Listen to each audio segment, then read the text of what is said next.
Subscribe and download over 1 million code snippet including this tutorial from codegive.com, link in the description below. Title, a comprehensive guide to working with date data in Python pandas. Introduction. Handling date and time data is a crucial aspect of data analysis, and Python's pandas library provides powerful tools for working with dates efficiently.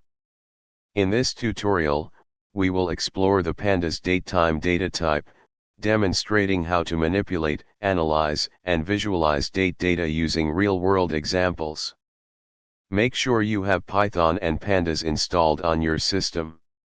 You can install pandas using the following command. The datetime module in pandas is used to represent dates and times. The primary data types for working with dates in pandas are. Let's get started with some code examples.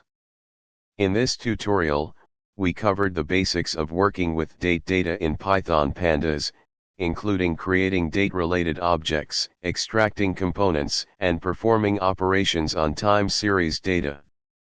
The flexibility of pandas makes it a powerful tool for handling various aspects of date and time data in your data analysis projects. ChatGPT.